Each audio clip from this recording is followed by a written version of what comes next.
Yo,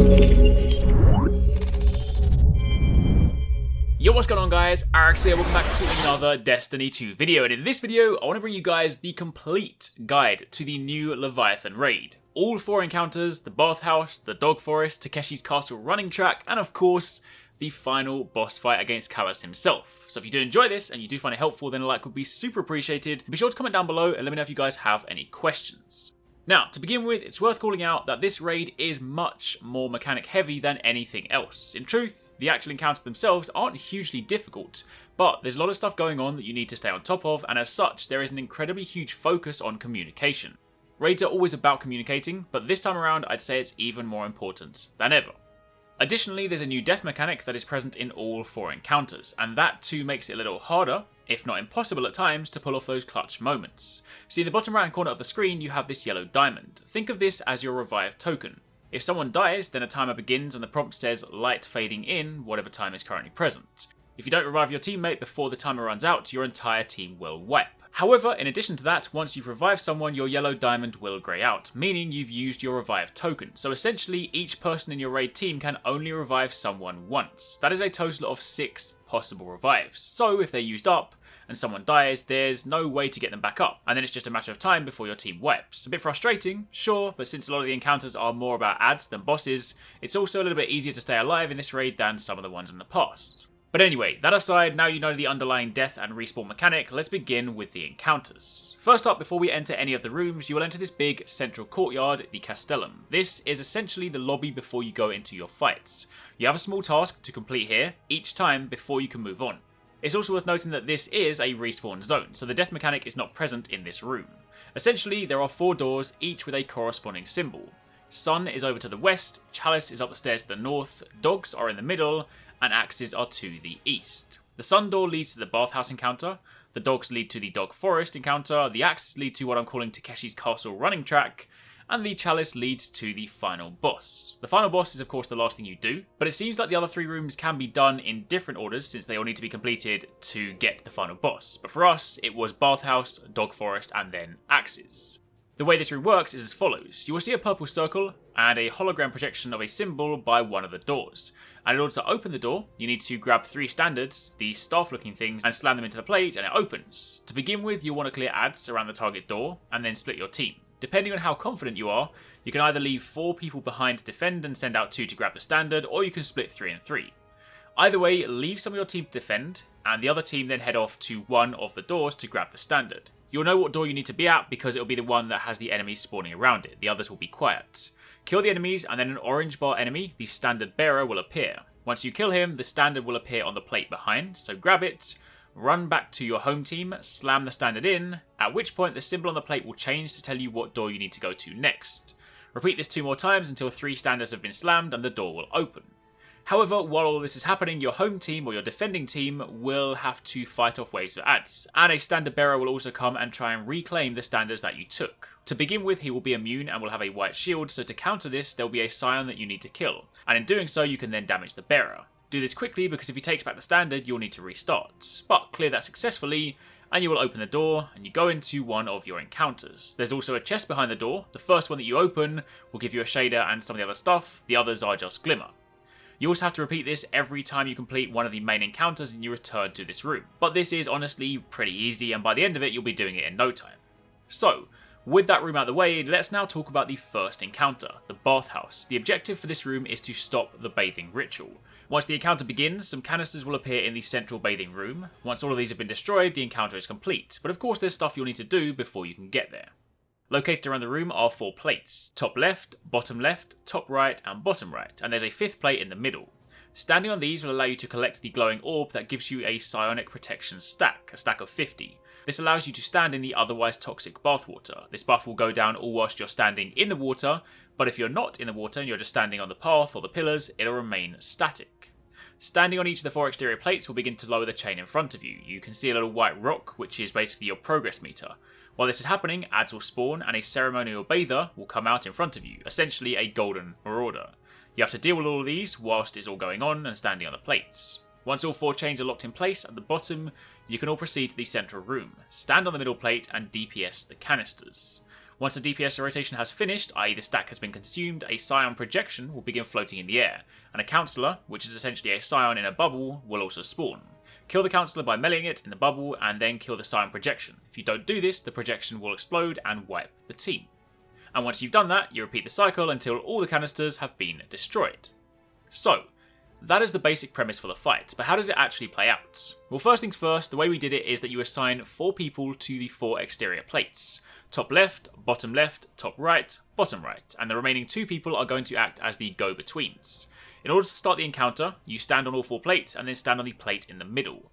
The chains will raise, as will the canisters, and it begins. Now at this point, the 2 roaming players will have a psionic buff, but since they don't need to stand in the water at all times, their buff will last considerably longer than everyone else's. The 4 players on the outside, however, are in the water at all times on the plate, so they have a finite time limit. The ceremonial bathers will first spawn at the top 2 plates, so what you should do is help those players to take them out as quickly as possible, so your roamers are either left or right. Once you've done this, have your 2 roaming players stand on the top 2 plates, so that your top left and top right players can run back into the middle, jump on the plate and refresh their buff, and they can then return to their original location. At which point your roaming players can then move to the bottom left and bottom right in order to help kill the second set of bathers and stand on their plates to let those players again go to the middle and refresh their buff. By the time they return, the roaming player will then go into the middle, stand on the plate and refresh their own buff, and then repeat this cycle. In doing this, you're essentially making sure that someone is on the plate at all times, so that the chains continue to go down. After about 2 rotations, they will stop moving, the gears will lock in place, and you hear a sound and you then run into the middle. Once you're there, you stand at this plate, you'll all get a buff, and you can then DPS the canisters. Pay attention to the psionic stacks on the left. When the number gets low, say around 5, jump off, because if it runs out and you're standing in the water, then you won't be able to do damage and you'll die. Again, look out for the Counsellor, kill it, and kill the Scion projection, and then repeat the process. If you do enough damage, you can probably do this in about 2 rotations, and once the canisters are all destroyed, that is the encounter complete. Finish that, open your chest, proceed back to the courtyard, the Castellum, and repeat the standard section to open the next door, the place that I call the Dog Forest, which is actually called the Pleasure Garden. This next encounter can get pretty hectic and pretty messy, so this one is going to require a lot of communication. The premise of this encounter is as follows. Down below there is a dark forest, and around the forest are 6 flowers. On top are pillars of light and 2 crystals. You can hold the crystals and stand in the pillar of light to fire out a light beam. But in addition to this, there are 4 spores in the room below. These can be carried to the flowers. The crystal holder can then use the light beam to shoot the plant and detonate it, and this powers up the spores. The more stacks you have on the left, the more damage you can deal to the bosses. See, also roaming around in the dark forest are 6 enemy dogs, 6 mini-bosses if you will. All of them need to be killed in order to complete this encounter.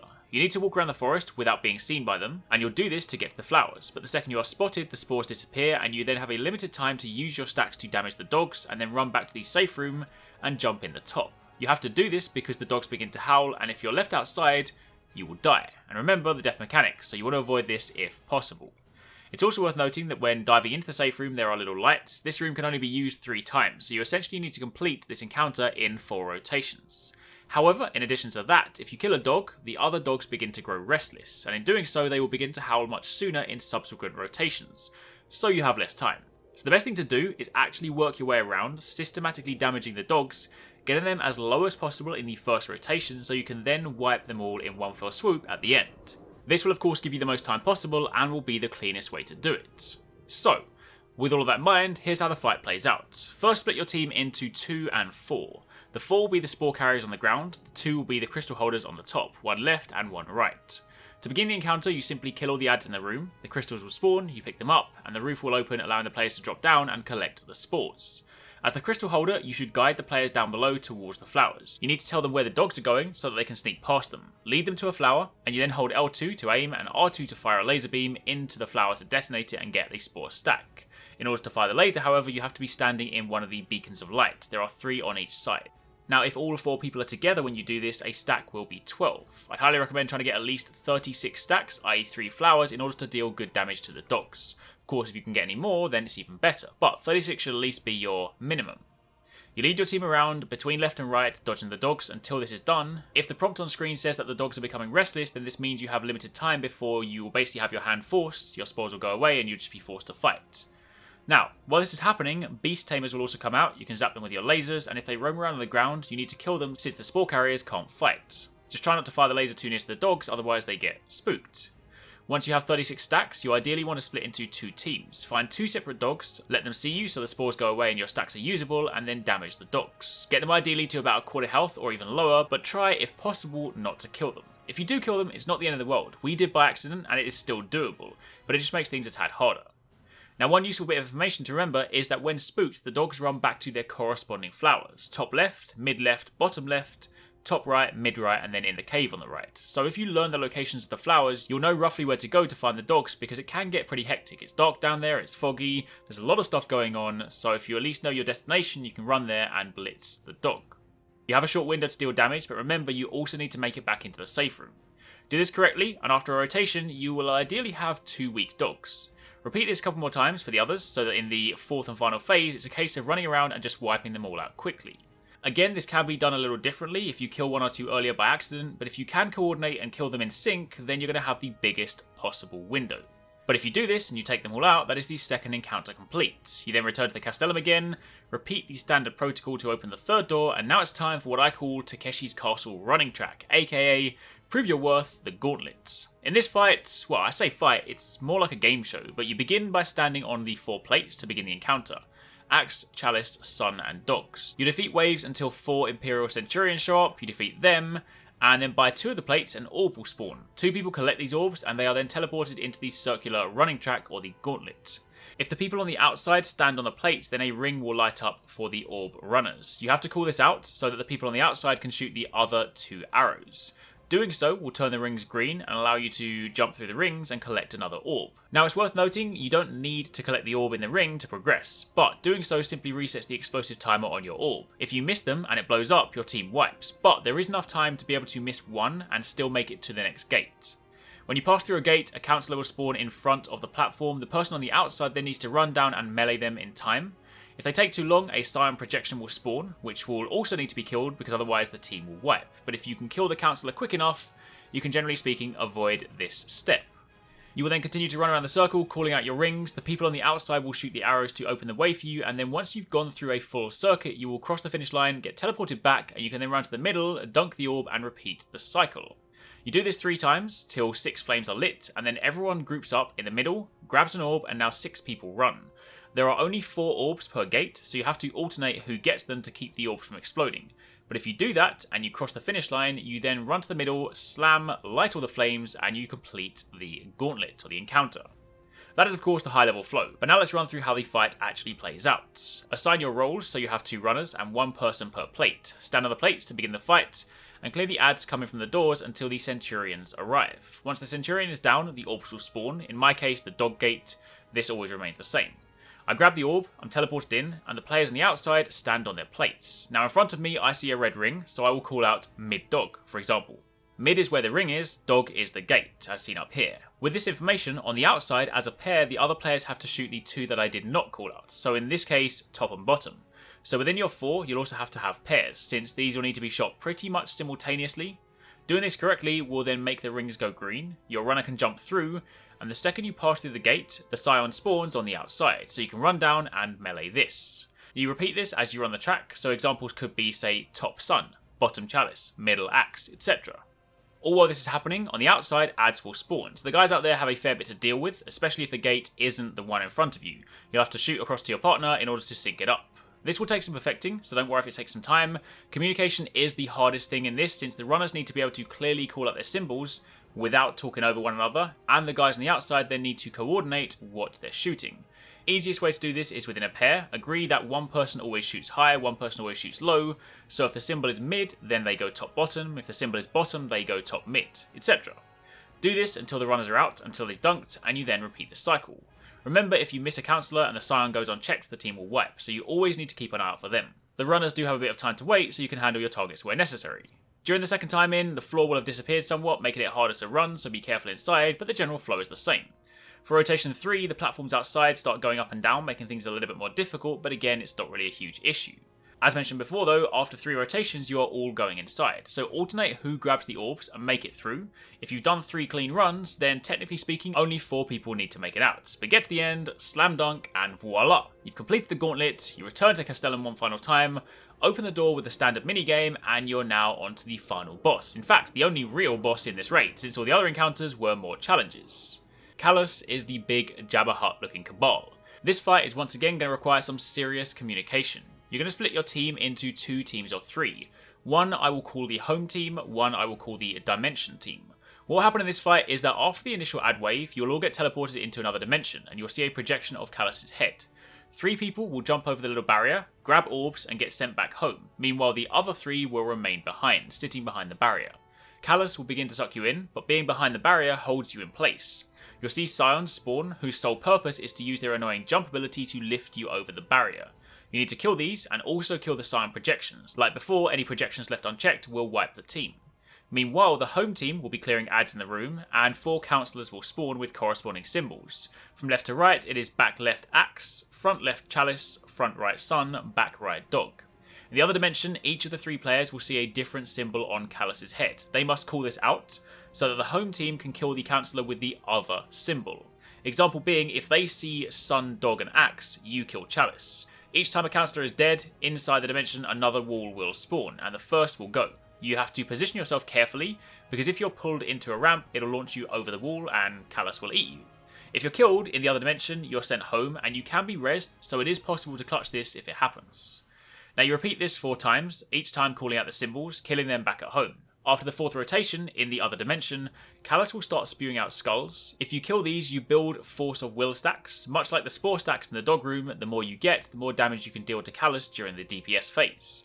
While this is happening at home, Calus begins charging up what looks like a Spirit Bomb. During this phase, you can take down his shield. Doing so will interrupt him and allow you to enter the DPS phase, since outside of this, he's invulnerable. Once you've broken the shield, in the other dimensions, an orb will spawn, so that team can then grab it and return home. Now, it's DPS time. You stand on one of the platforms and your whole team can use the Force of Will stacks to damage him. After a bit of time, he will raise his hand to charge up an attack that will kill you, so you have to move to the next platform.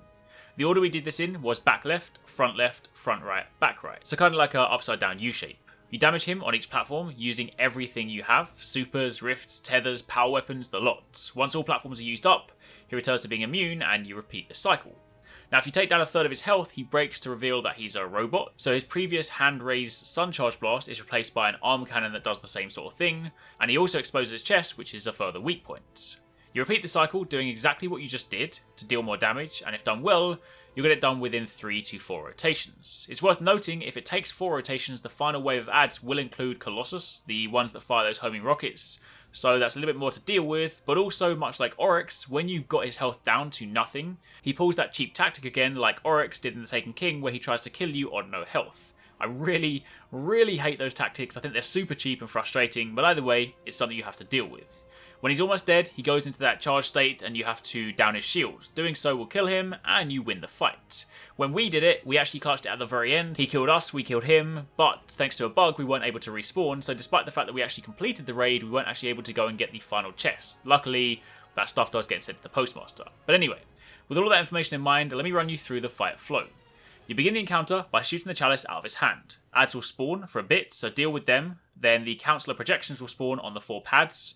He will then clap his hands and you are all teleported. Home team then grabs the 3 orbs, left, middle and right, and they return home and start clearing ads. Meanwhile, Dimension team get behind the wall, kill scions and projections, and position themselves so that they're not directly in front of a ramp or a hole, so that when the wall goes, they won't get thrown over. Phase 1 is just ramps, subsequent phases there are holes. Sometimes you'll need to share space with a teammate, so make sure you communicate. Dimension team can then call out the symbols on Calus's head. Remember, each person sees a different symbol, so try not to talk over each other. Home team listens for this and kills the counsellor that wasn't called out, so again, if Dimension team said something like Axe, Chalice and Sun, you would kill Dog. Repeat this 4 times, home team handling ads in the meantime, Dimension team killing signs and projections. Then during phase 4, home team will deal with Calus's shield, and the Dimension team takes out as many skulls as possible. Cold Heart is an incredible weapon for this, so use that if you have it. Remember, the more skulls you get, the more damage you can deal.